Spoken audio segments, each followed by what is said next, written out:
Hello, folks at home. Welcome to a chat today about the Kharadron Overlords. I'm joined, of course, by Saray over there. Saray, Hello. how's it going? It's going well. I'm excited to talk about KO, my one of my armies that I actually play. So This is I feel like I can actually say something now. this is one of your armies. I'm going to let you take the lead on today's episode, of course. And we want to point out a few things. One, do like and subscribe. Like right Yes. now, please. We would appreciate that. So this is one of Saray's armies. Saray, I want to ask you a couple things before we jump in. Now, your other two armies are Slaves to Darkness and Iron Jaws. Yes. That you And play on Nurgle a little bit. and Magakin. Yeah, also Magakin. Yeah. That you play on the channel regularly here on Hobby Collab. Mhm. One of my questions for you is, and I'm kind of going through a similar thing with one of the armies I'm playing right now. I look at you playing these other armies, and then I look at you playing KO. Um, There's an outlier. there's an outlier, and Yeah. I'm kind of wondering how you feel about playing KO when your other armies are. I mean, honestly, your other armies aren't even rush up and smash face armies. They're kind of like I'm kind of tanky armies. I can play the mid game. I can play the midfield. I'm armored, kind of Dead armies. simple. Yeah.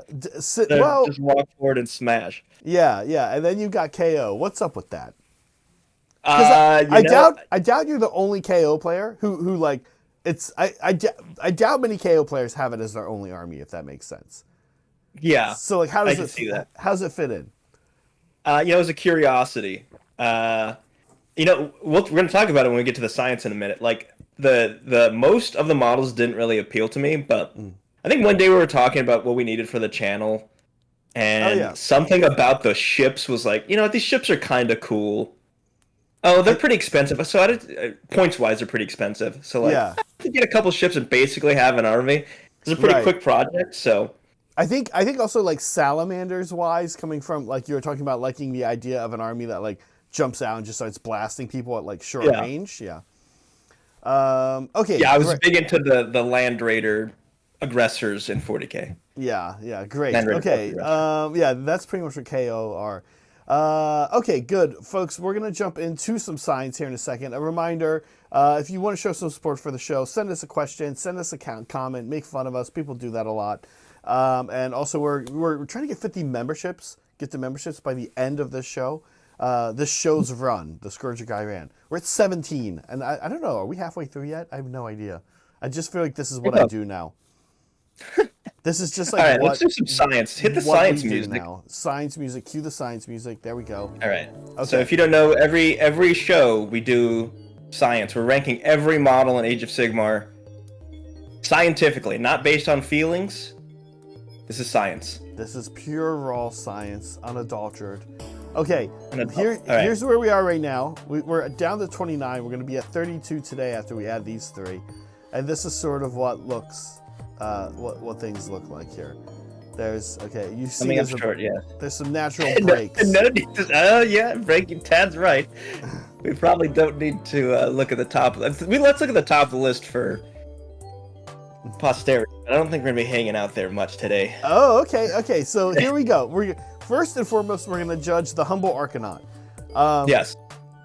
Saray, talk to me about your thoughts and feelings on the humble Arcanaut before we Look, rank someone's them. got to be basic. Okay. Someone's got to be basic. They're actually not terrible. They're not terrible. For basic infantry, they're pretty cool models. They're very, very small though. They are. They're tiny. I really appreciate the fact that a guy brought an anchor to a fight though, so that's pretty good. An anchor to a fight, I know. That's pretty Warhammer. He brought a three-barreled pistol and an anchor, so that's gonna be good science. Yeah. Okay. For me, the Arcanaut, I was telling you before the show, it's funny because you have the bubble heads, and Yes, for me, they're like, pretty helmets. yeah, for me, I'm like, I'm used to yours now, and when I see these, I'm like, oh right, they look kind of like this weird.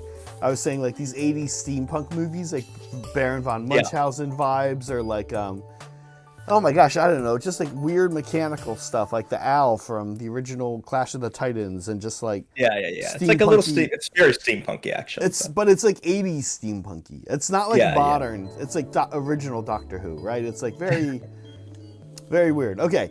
Not terrible. Next, we've got the code right. I remember this guy came out in 3rd edition when everybody was getting their own little foot character. What do you think of this guy, Surai? Well, it's weird. It's like, okay, detail-wise, it's good. The execution of like what it is, like I can tell what it is. It's a guy who walks around with books. Which is a cool concept, and yet somehow it just doesn't come together for me. It's stupid, but it's fun. Yeah. But it doesn't come. It's something about the face. His beard is not big enough. He needs to have a bigger beard or a helmet. Well, I don't think he can have a big beard because it would be getting on the books all the time, and he would get ink on it and stuff. Or you just split it. You wrap it around the top of your head or something. Yeah. Okay. It's not working. All right. Now we have the gun hauler. So close to being great. Okay. What don't you like about the gun hauler? Okay. You know what? We're gonna start here as we do. We'll start here. Okay. We'll start here.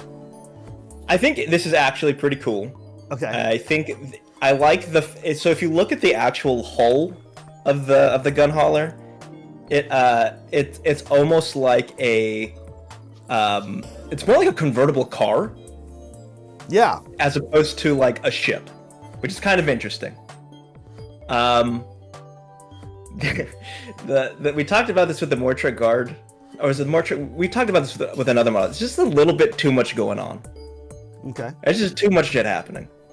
So if this model were a little simplified, if you took the face off of the front, if you leave the bombs off, and there's an orb that's by the tail fin, if you take the orb off, okay, and you also take all the propellers off, take all the propellers off of every Kharadron thing, it would look much better. Okay. Unfortunately, this has all those things, so right. I just don't like it. Yeah. Let's scroll down a little. That's funny. I actually kind of find this guy to be scroll down a little. We'll go into here. For me, this is maybe one of my favorite KO kits. But again, you're right. Like I'm kind of used to yours now. Yeah, mine has a lot of stuff left off of it. yeah, and I leave the bomb racks off. I shaved the propellers down. I took the back ball off, so it just feels a little lighter. Yeah.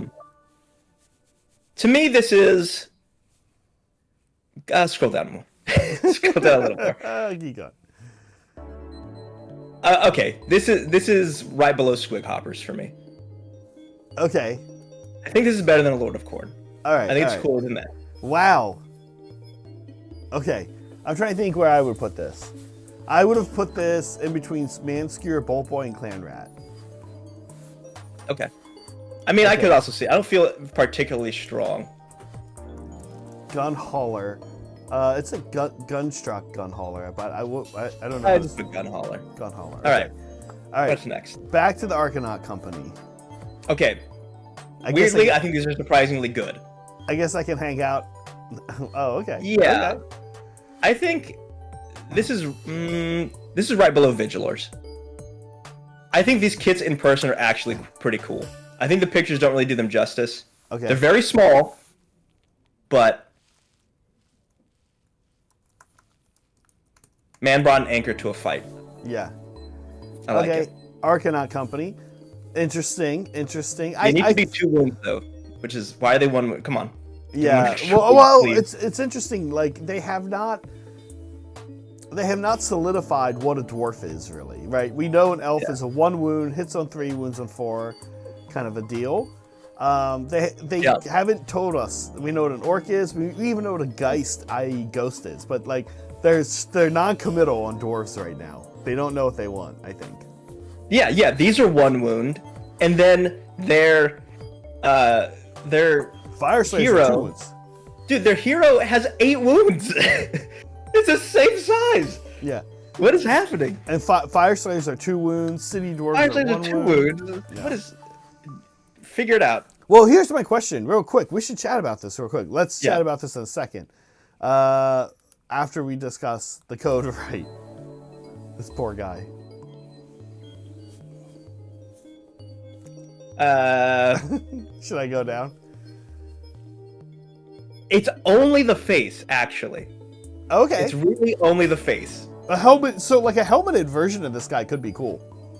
If you swapped out a Thunderer helmet on him with a beard, perfectly fine. Okay. If you just made his beard 50% bigger, he'd be perfect. Okay. But it's not. It feels weird. So I don't know. Yeah, Droog is right. Put him above Squig Hoppers, below Screaming Bell. Okay, that sounds about right. He should have like a helmet that has like lens here, but has like a rotary thing where he can like switch the lens. Yeah, that'd be super like cool. the Apothecary in 40K. Well, his isn't on his face, but it's like in front of him. No, I want like a disc, and you can see he has like a thing where he like rotates which lens is there, right? Yeah, he's doing eye exams in the middle of battle. Okay, we said it was spelled stupid, right? WRIGHT. Yeah. Okay. All right, sorry. We had to do the science, everyone. I know it's we have some anti-listers out here. Anti-listers, Some yeah. List skeptical people in the chat. So, But, okay. Well, what I was asking though is like, what is a dwarf in Age of Sigmar, right? So, again, real quick, compared. Yeah, Dwarden. Sorry, Matt Rose came out and he said, "Listen, I want to help facilitate and help like learn and connect things to the lore. All great moves." He's like, Yes. An elf moves 6 inches. It hits on 3, it wounds on 4, because it's a little more fragile. It has 1 wound, right? An orc moves 5 inches or 4 inches. 4 inches. It's slow and lumbering. It hits on 4 because it's not very good at. But it's strong, so it wounds on 3s. But it's strong, so it wounds on 3s. And it's got 2 wounds because it's tough, right?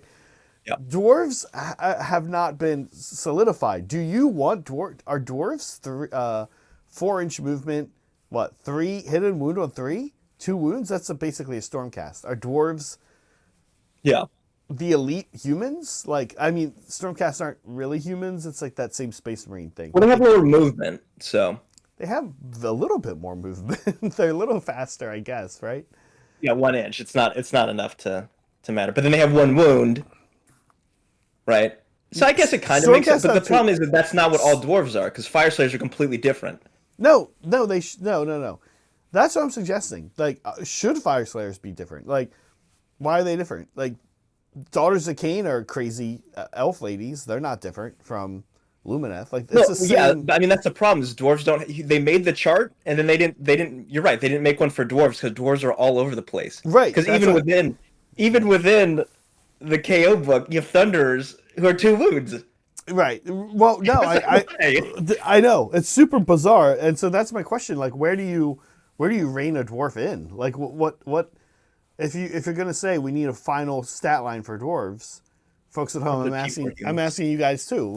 We know the move is 4. I don't think anyone's gonna fight there. What is a dwarf hit and wound on? And I think that actually makes sense. 3s and 3s? Yeah, I think that makes sense. It does make sense to me, I guess, when I think about it. But like I said, my issue is it's interesting.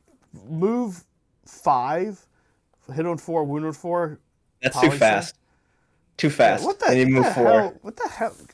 I'm banning you, Polly. No, Polly, you were banned for that. Yeah, but should they hit actually? I think force 3s like an orc. Like an orc. Or yeah, I could see them being force 3s. I'd say they're not as agile as elves. Chef, that kind of rule is not baked into how I'm talking about the baked in stat line. +3 to charge, that's a war scroll ability. Like, what is the baked in stat line, right? No, like, all dwarves have +3 to charge. What is a dwarf baker's stats? Right. What is this, a dwarf? Just, yeah, like a basic dwarf. Like, what does he get? Okay, Tad says 4, force 3s, wound 2, 3 up, save, although save could be... Take the save out. Take save out. I'm with you. I think move 4, hit on 4s, wound on 3s, 2 wounds. Tad's got it. Okay, so they're less skilled than elves. Which makes sense. They're about as skilled as humans. They're about as skilled as humans and orcs. Okay. but much 2-inch stronger. move. Some of these aren't serious answers. Okay. All right. That said, let's jump in and let's talk KO. It's not old world. Yeah. Let's chat Kharadron Overlords. Okay. So first of all, we want to start off right away. Let's just the elephant in the room. Our dear Saray did 100% predict one of the units. Yes, and its I function. guessed it. Yeah, he guessed it. Quite I impressive. actually kind of felt bad. I was like, oh crap. Yeah.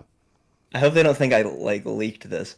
No. I did guess one thing that is exactly what ended up happening. Yeah. I'm trying to find where my document is. Anyway, I'll just read it off your screen. Okay. So cool. We've got 3 artifacts of power, no battle formations. Spell in a bottle is back. So basically, this lets you summon a manifestation on a 7. Can't be modified. Can't be unbound. This is not bad. It's once per battle. Mm-hmm.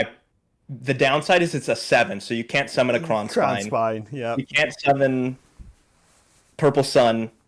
So I'm guessing you'll probably see a Gnashing Jaws or maybe Ethermatic Machineries. This is maybe just, something. This is just bad. This is not good. It's not good. Maybe if it had a rule where it couldn't be unbound on the way out, even. Yeah, or something like that, right? You at least have to toss a banishment into it. Then I'm into it. Now, fair to say, a good KO player is going to use this right away when they're outside of 30 inches. It's not going to help you against Croak, but whatever. But yeah, you're right. Like, would you take this, Saray? What would you do with this? Yeah. No, I wouldn't. Yeah. I think this. So unless I'm mistaken, I think you can take multiple artifacts depending on your battle formation. So I think these count towards those, the ingenious innovations. Okay. Yeah. Maybe probably. if I know I'm going up against an army that doesn't have any magic, it doesn't have a way to like just banish it the next turn. I don't know. I don't really know what the use case is. Any army like that, it's just going to beat its ass. Yeah, Beastclaw Raiders. Oh, they have priests. Yeah. They can still banish it. Like, or they're just going to beat its ass. I can see using the pendulum just to mess up someone's movement for a turn. Yeah. That's about it. Yeah. Okay. How about the next one? Oh, he froze. Now I get to read it. He's gonna be so upset when he comes back. Maybe he'll be done. Ether powered combat. Okay. So this is just. All right. Here we go. Yep, I'm back. Don't read it. You're back. Okay. The Karst Bandit Ether powered combat rig. This gives a character a 5 aboard and +1 attack. This is good. This is quite good, right? Some of the melee characters, characters can hit hard and have like 2 or 3 weapon profiles, right? Well, they have a shoot and usually a decent. Okay. So you want this on the Endrin Master Indirigible suit. Mm-hmm. Giving him a 5 aboard is really good because that means he goes to 8 wounds, 3 up save, 5 aboard. Yeah. His attacks are like fine. He's fast. He's fast as hell, you know. I like this. Good shooting attack, and if you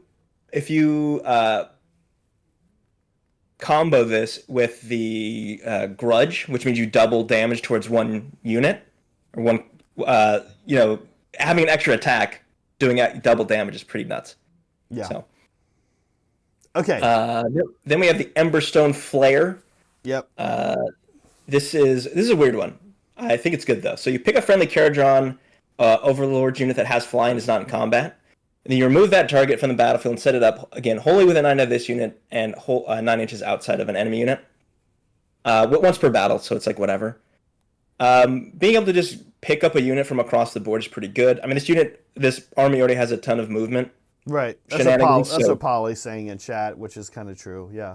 Yeah, they already have a bunch of ways to do it. Now, what I want to know, I'm sure there's a rule somewhere, but so if I pick an Arcanaut, if I pick it like an Ironclad, I move all the units inside of it as well. Do those have to end within 9 as well?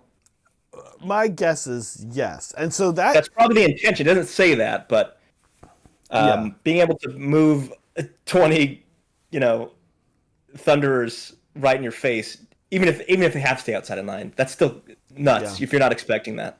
Yeah. I think that's the important thing to remember about this artifact is that it does do the whole, presumably does do the whole, not just the frigate itself or whatever, but the frigate and the thunder and its crew and its crew. So that is kind of interesting when you think about it that way. I think it's really close to being a perfect choice if it was. Maybe this is a good thing. If it was, they could be in combat and you could pull them out. Yeah. Then that'd probably be too good. Then I'm super finally you should mention that. Yeah. Right. Okay. So what are you taking? What do you like? When we might play, we're probably playing this army potentially next week. The one that I see immediately is the combat rig. Just being able to up your punchiness and defensibility a little bit. Like this army has almost no wards, so a 5-up ward on a character with 8 wounds is kind of amazing. Okay. Now, so that's what I see myself taking. Okay, now good, awesome for you guys. This is what I'm really excited about. KO got their own unique enhancement, Sky Vessel upgrades, and so this is like it's not replacing anything. It's not replacing it or adding to an existing list. It's just saying, boom, you get one of these. What do you want? Let's chat these. Yeah, sure. So we've got the Void Stone Repulsor. So this is a reaction when a friendly unit within 12 is picked to be the target of an enemy spell ability. So you roll a 4-up and you ignore the spell effects on that friendly unit, and you inflict D3 mortals on the caster. And this unit can use this ability more than once per phase, but you can only roll once for each friendly unit per cast. So you're not going to be able to constantly save a unit. They can just target it with something else. But this is good. It's good. This is our second fuck you croak we've seen in a week, huh? Yeah. This ignores the spell and does D3 back. 4. It is on a 4. It is on a 4, but Croak casts a lot. So yeah. You have 3 chances to maybe use this against Croak and do D3 mortals to him. And an army that, quite frankly, probably has one of the best shots of killing Croak. Right? Yeah, literally shot. I mean, KO probably is maybe the best army to actually take Croak out. Okay, do you like this one? Okay, so then, yes. Okay, I like it. So I there's feel something like better. I feel like I would not play it right though. Right. Okay. Again, we have Blazebeard and Sons Ejector Pod, Ejectocito, because so this is once per battle, any combat phase. You just pull a unit out of combat and like chuck them away. So you have to have, so you pick a unit that is in combat, pick a visible friendly character on Overlord's hero. It has to be a hero. Wholly within 6 of this unit to be the target. Remove the target from the battlefield, then set it up again wholly within 18 inches of this unit and more than 9 inches away from all enemy units. This is really funny. It's like, I'm out of here. See ya. These are, this one is, it's funny because it's called an ejector pod, making it like, oh, something bad happened. Let me get this guy somewhere safe. But I think on the battlefield, you're kind of planning to use this. Like, this is a hit and run thing with this guy.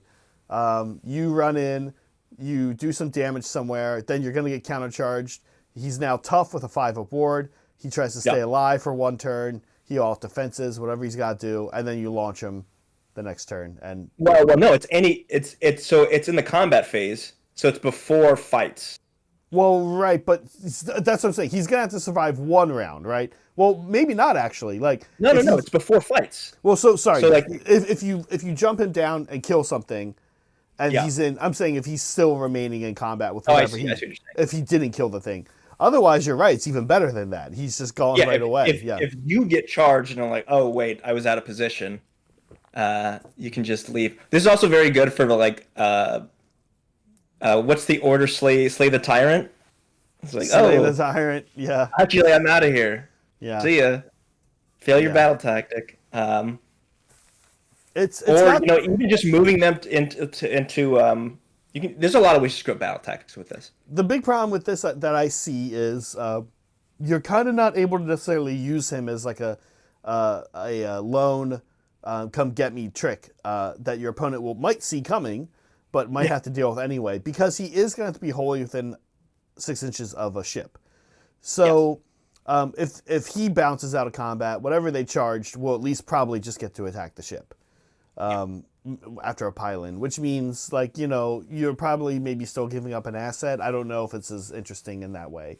I think if it was maybe wholly within 12, then we could have had that do that, but maybe it'd be too good then. I don't know. Yeah, I mean, well, you can also set up, you know, because you can put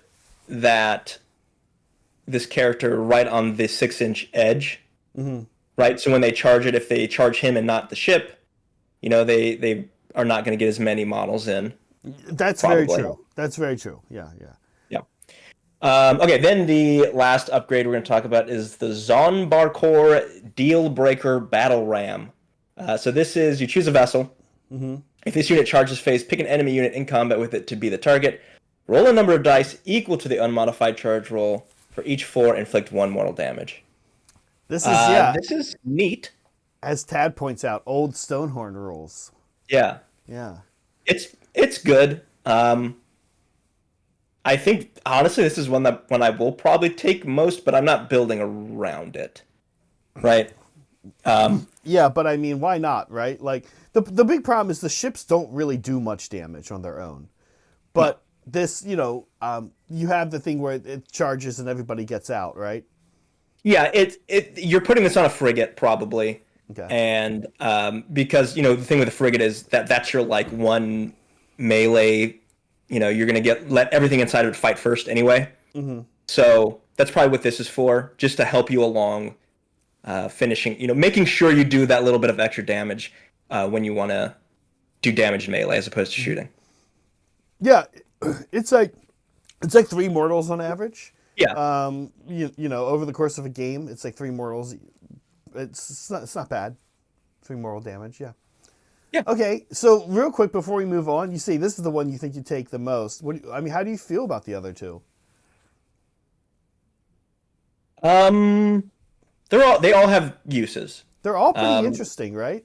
Yeah. Like, I think the Voidstone Repulsor is probably, like I said, it's probably the actual best. I just feel like I would misplay it, knowing myself.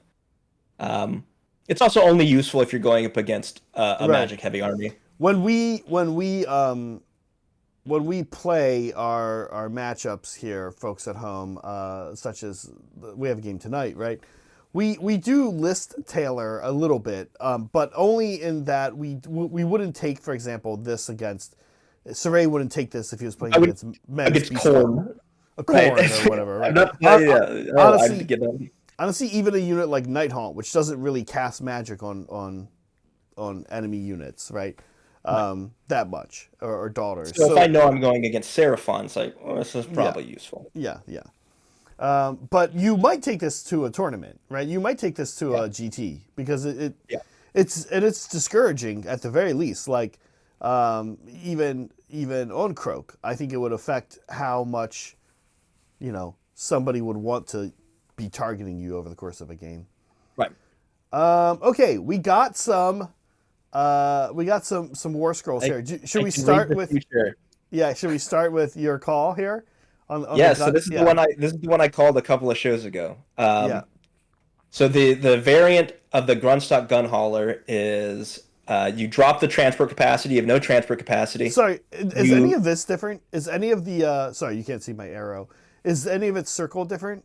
Control to move forward. 2-inch movement, 2 inches plus to its movement, so it's extremely fast now. Faster, yeah, like love it. Yeah. Okay. Actually, I'm pretty sure it had 12-inch movement and is now 14. Okay.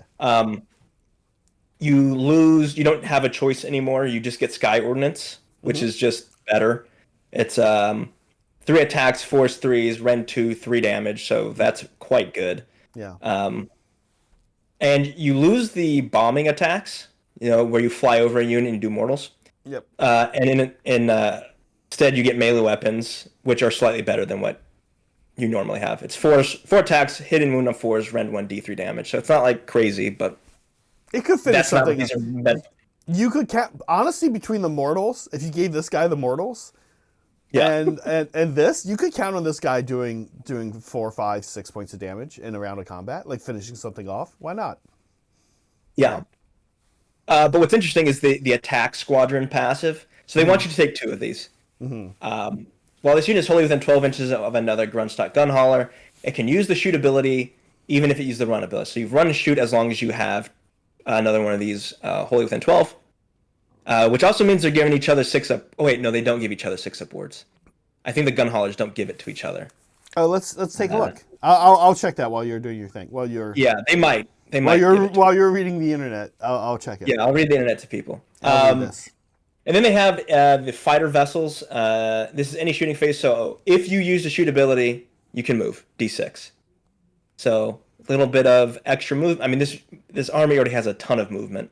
So a little, run, shoot, move again is always good. Yeah, confirming that you are correct about the bonus 2-inch movement. Yep. And then they have escort vessel, and you know what? You're right. Unfortunately, it just says only Arcanaut ironclads or frigates are within the combat range. So it specifically has to be one of those 2. So yeah, they can't give each other the 6-up ward, which is a bummer. They give each other 6-up wards. But they also you know what's funny though, sorry, is they also don't have that rule. Oh, you're right. On the war scroll, right. They don't have it anyway. So they just don't have that rule. It's not like we stack. Wait, what do you think about this though? Before we get into the code right, how we have 2 of these. How are you feeling about this? Yeah, I mean, I'll probably take it. I think. Can I ask how did points change for it? I think it's the same, 140. 140. Okay. I think that's the same. It's close. I like it because I found myself not really using this for transport anyway, right? Yeah. It's like, what am I going to do? You would use it to transport a character, maybe. But you have balloon boys who move just as fast, or I guess slightly slower now, but they move just as fast. So if you're trying to, you can use those to do your, like battle tactic stuff. I think 2 of these is like nothing, you know, axe, force 3s, rend 2, D3, not D3 damage, 3 damage flat is like, you can hurt something. You're probably not going to do major damage unless you roll hot, but it is the shooting phase, and it is. I like this actually a lot. Like 2 of these is 280. You get 20 wounds, 20 health on a 3-up save. That moves 14. So fast, lots of health.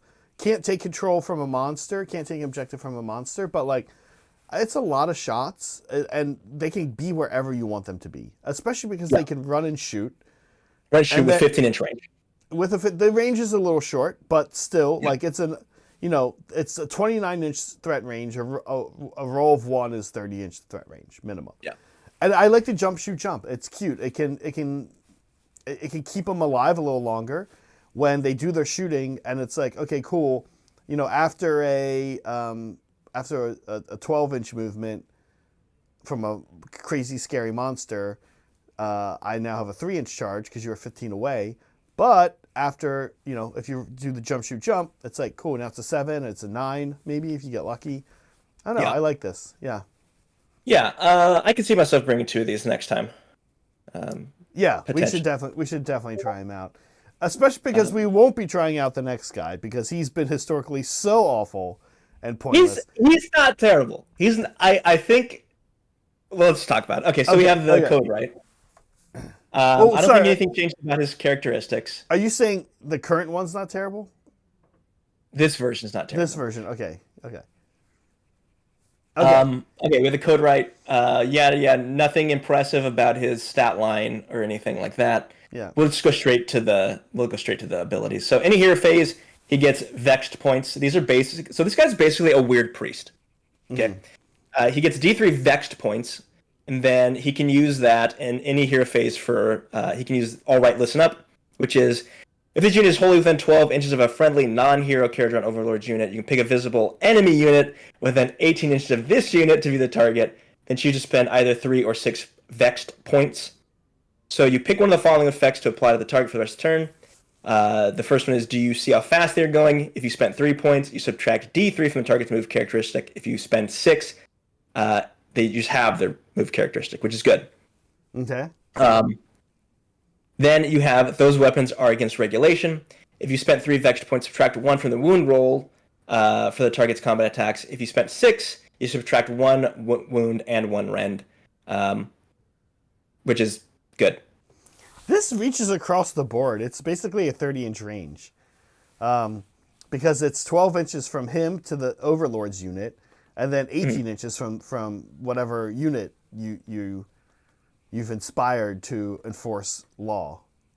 No, it's 18 of this unit, I think.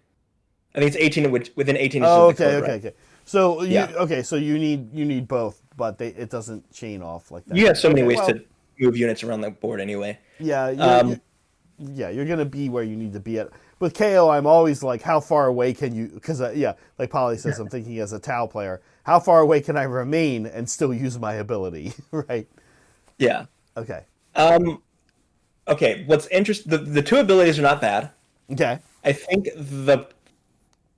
you have the Navigator who already has a way to half movement, and that just seems better. So, unless his ability is changing, that just seems better to me personally. Then you have the those weapons against regulation is good. And I think D3 points, it's every hero phase, so it's unlike a priest, you're not having to spend a CP to do it in your opponent's phase. So you do get to roll D3 every phase, which means it'll add up faster than ritual points. Mm-hmm.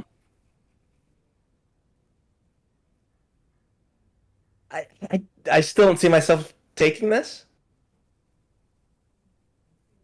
I don't know.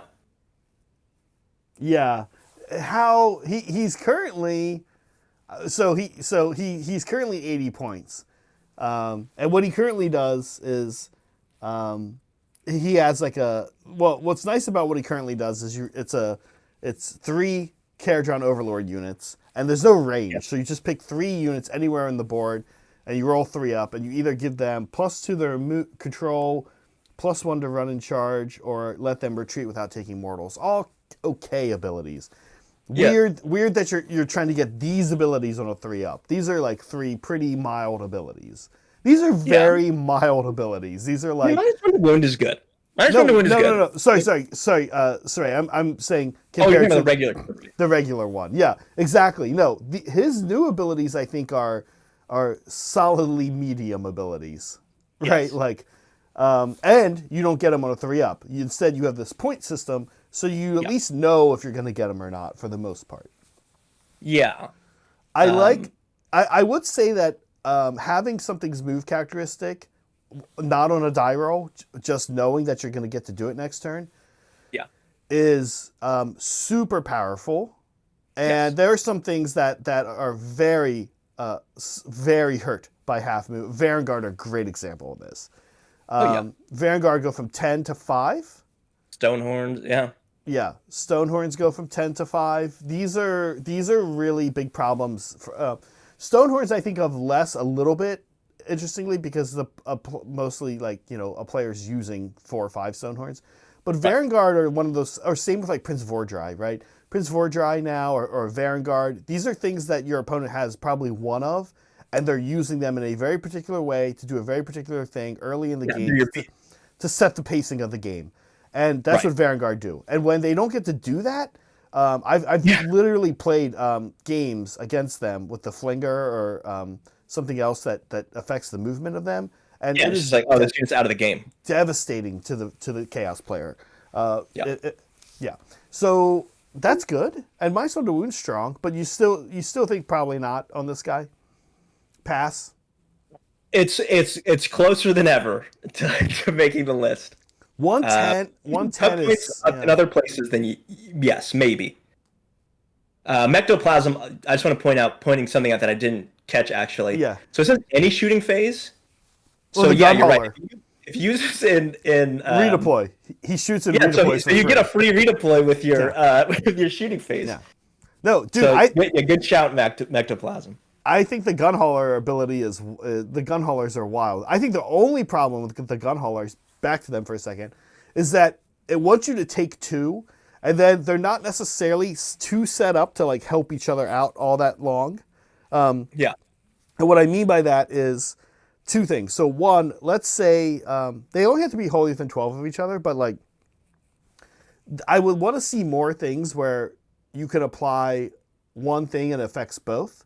In other words, one redeploy roll and you could redeploy both, or sorry, whatever. Like Yeah. they both use the same D6 roll, and the reason I bring that up is they're gonna get separated, and then like if you auto run one but not the other, and you roll. Yeah, let me get double all out attack on my student. Yeah, no, maybe not that. Yeah, well, I don't know. I mean, like maybe, right? It is sort of interesting. At that point, they're almost a unit, and it's sort of like they're maybe just make them a unit. Like, I mean, that's actually what Polychrome in chat said that earlier. It's like just make them a reinforceable unit. Yeah, like if they just given them that rule, that would have been super interesting. Yeah, I think. Yeah. Yeah. Imagine it's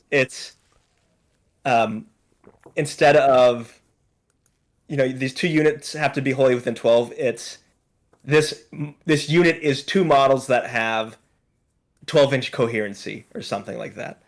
Even 6-inch coherency, which is like not unheard of, right? Frankly, even 3-inch coherency, like anything would have been fine. Yeah, 12-inch would be insane because you'd be able to block the entire board. 12-inch would be weird, but you see what I'm saying? I see what you're saying, though. Yeah, that could have been cool. Back to the code, right? Though, the problem I see for you with him, Saray, is you start asking yourself, what else can I get for 110? And can you not just get an Arcanaut company for 100? Yeah, exactly. So you're always going to probably just take an Arcanaut company, especially if you have the transport space for them. Yeah. Because they're just going to be more handy, and they could do a little bit of work actually on the right target. I mean, they're. I mean, there's a lot of things that are just not that expensive, so it feels hard justifying. It's not like I have that many units, so it's not like I need to unlock another regiment. Right. So. Right. I don't know. Okay. Overall, what do you think? What do you think? How you feel? Good. I think it's a lot of good but not crazy stuff. I think the things I feel like I'm most likely to take right now are the rig. The rig. I think the rig is probably what I'll end up taking. Okay. I think the sky vessel upgrades are all interesting. Of these, I could see the battle ram is interesting. You're still competing with other stuff though. Like there's still a deny. Who would you put the battle ram on? Would you put it on like a frigate? So for me, so it's weird. The vessels are going to be dependent on the kind of list I'm doing. If I'm doing more melee heavy with Sky Wardens in a frigate, then I'm taking this. Yeah. If I'm doing a Thunderers list, then I'm probably not taking this. Okay. Although I could still see a place for it potentially. Yeah. If I'm going up against, if I know I'm going up against Seraphine, then I'm probably taking the Voidstone Repulsor events because I don't want to get Mortal Wound bombed. Yeah. At least if I can avoid it. And I like the new the gun hauler variant because I wasn't really using it for transport anyway. Yeah. So and I like this attack profile better. You do lose the carbines, which is kind of a shame. I wish I would have kept those. I have a question about the gun hauler for you. Yeah. We have two. Yes, we did. What would happen? That's two is 280. Yep. What do you think? 4? I would absolutely do 4. 3 is 520. Yeah. Is basically like, I mean, it's kind of cool to envision like a little fleet of these, like little destroyers. Like, is 3 interesting? At 5, it's a quarter of your army for 3 of these. But that's where I'm saying the all-out attack applying to all 3 would be amazing. I mean, is 3 of these interesting? Yeah, it's interesting. I mean, at the end of the day, they're fast, relatively tough, and decently shooty units. They can get between 15 and 20 inches up the board, turn 1, unleash some heck, then either move back or forward. move forward and pin Yeah. a section of your opponent's army in. I think your opponent's probably going to wreck one or two of them. Maybe all three, but I don't know if they're worth it for an alpha strike. But they could do that in turn 2 as well. At some point in the game, 3 of them could actually really. This is the largest oval. I mean, not largest oval. This is the normal oval that these guys are on, right?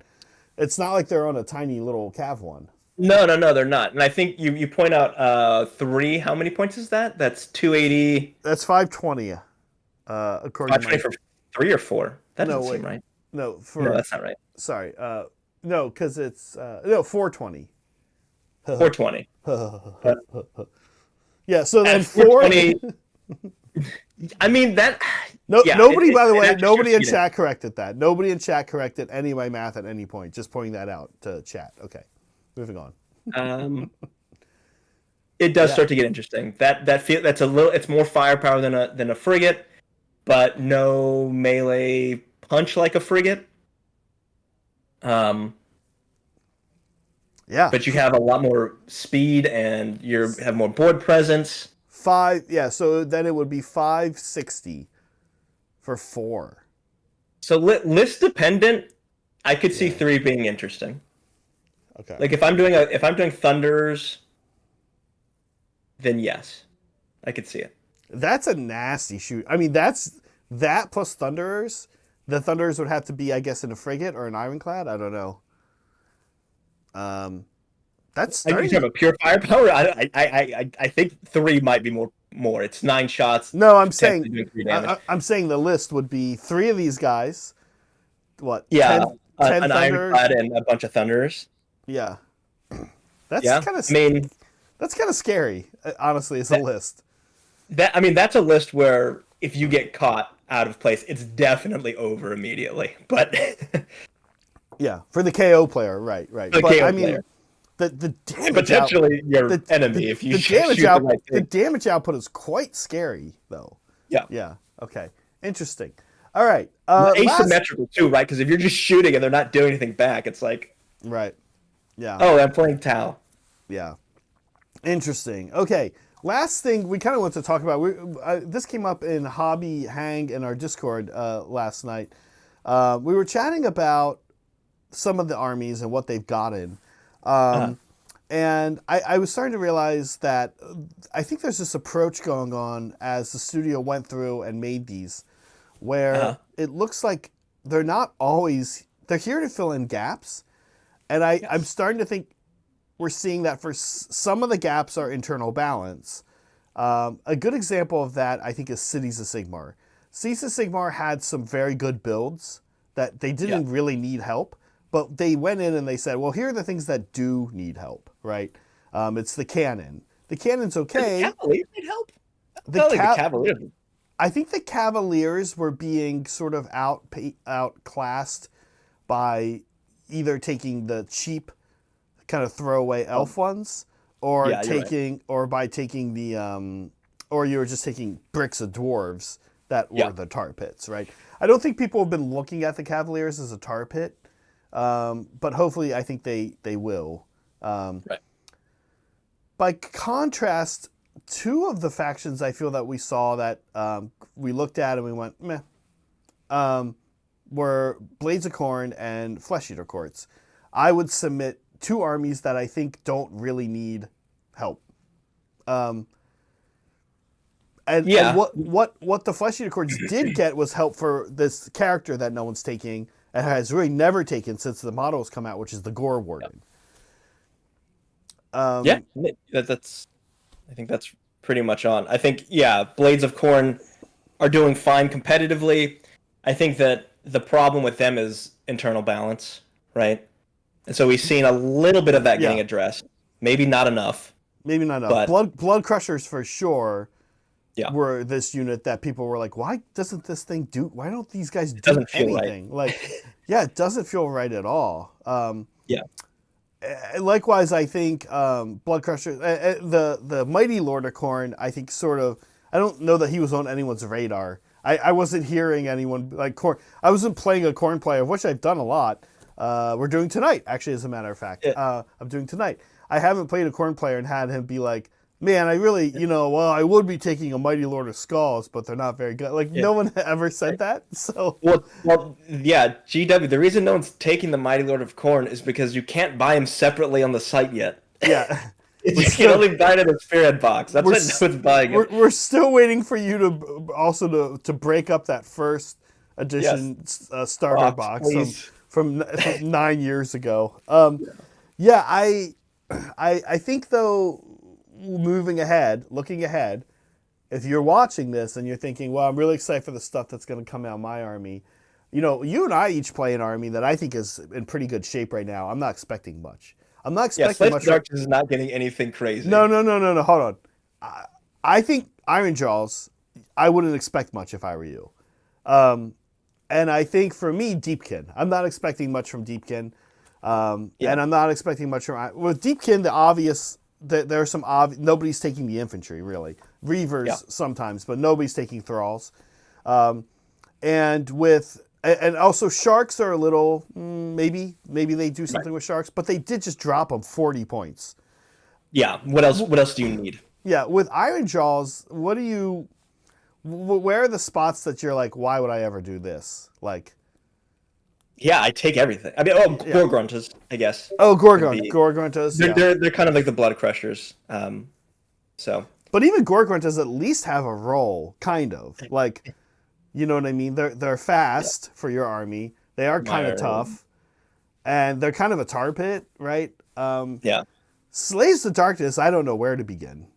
Slaves to okay. This is what I want. Sky's the limit. Okay. Yeah, we can go. Yeah, exactly. Hey guys, for Slaves to Darkness, for Slaves to Darkness, they're gonna make a worse Vanguard scroll and say you have to take this. Actually, yeah, it's actually a Dark Oath War scroll, but all it does is it has a rule on the Dark Oath that just makes Vanguard worse.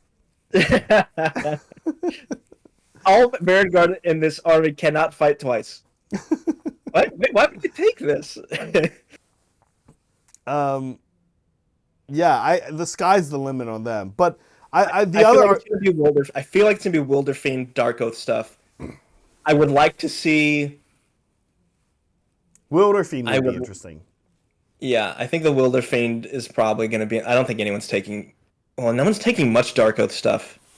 I don't know what you do to the basic infantry to make them more interesting than they are now. They're just not. It's literally an internal balance where it's like, why would I take this when I could take Chosen? I would actually like to see a buff to Chaos Warriors. Because we're in a spot right now, it's like, why take Chaos Warriors when I can take Chosen Vanguard? Chaos Warriors are like right on the cusp. And I think they just need a tiny tune-up, which is what you would get in a Variant War Scroll. Sure. I think when I'm kind of looking at it, I mean, we've brought this up before. At some point, maybe in the next few years, they might just need to split these two books. Split the two factions. Because until they do, you're kind of always going to... You're going to have to want to take one or the other. One will always probably be better. Either Chaos Warriors, as in, Chosen, Warriors, Knights, Vanguard, or Dark Oath. Like, one's always going to be mathematically better. They're just so different in how they work. It's hard to imagine an edition where both are like equally viable. I would like to see Dark Oath replace Beasts of Chaos. Yeah, basically, right? Yeah.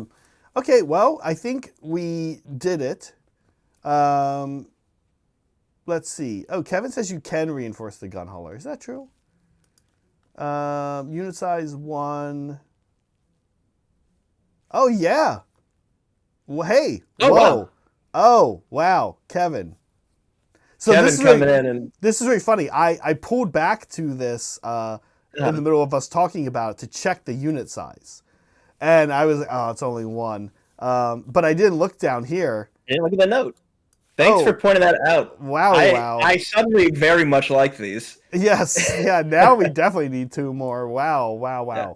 Yeah. Wow, good call, Kevin. Yeah, so this is quite amazing, actually. That means the whole... Yeah, that's exactly what I was saying. Like, all of their dice rolls work together now. What do you mean show us? She wants to show the note. The note? Show the note at the bottom of the battle profile. Yeah. There it is. Sorry. Yeah, it does say this unit can be reinforced even though it has a unit size Thanks for the of shout, 1. the pointing that out, Kevin. That's funny. We were talking about, it would be so good if you could do that. Yeah. Oh, interesting. Well, it turns out you can. Yeah, so do you, well, for sure, when we take the unit, when we take KO next, hopefully next week, we'll see. I'm not sure what else is coming out. But we have 2 of these, so we can at least take a unit of 2. But man, yeah, 4 does sound quite fun. I'm using my all-out attack. I'm gonna free all-out attack you, just so you know. So 6, yeah, makes sense. Yeah, that's quite good. Okay, Yeah. really nice stuff. Great. Thank you for being here with us, folks. Sorry, did we do all the things? I think we did it. We're just saying bye. So just a quick reminder, and actually this stream, we set up a redirect. We'll port you to it. We do have a game tonight. It says members. That means members can chat. So if you want to become a member, you can then chat in our chat. Scourge of Ghyran stuff. Which is fun. We are doing Scourge of Ghyran. Tonight we're doing 2 Scourge of Ghyran things. We are bringing back out the Night Haunt, which we had on Saturday. I'm going to take 1 black coach this time, not 2. And I'm going to try the new battle formation. The one where when I'm stuck in combat, a unit in Brad's phase gets -1 to their save in his hero phase. And then Brad is taking Khorne. And I haven't seen his list yet, but we'll see what he brings. I know Brad has Blood Crushers, so he might be bringing some Blood Crushers. Finally, we can use them and see. These are still not great. Oh well. Very cool. So with that said, I think we did it. Nice to see everybody. We'll see you tomorrow. Oh, did we get a? Did we get a? Let's see. If you've got a pile of teeth lying around, so come back tomorrow. Oh, so this is some kind of orc. Yeah, I wonder what kind of orc it is, seeing as we've already had Cruel Boys. Okay, yeah. Who could it be? Oh, cool. We got that. Well, hey, that's if it is Iron Jaws, that's exciting for you. Yeah. Okay, awesome. Thank you so much, folks, for being here. Be kind to each other, yourselves. Always be creating. See you tonight.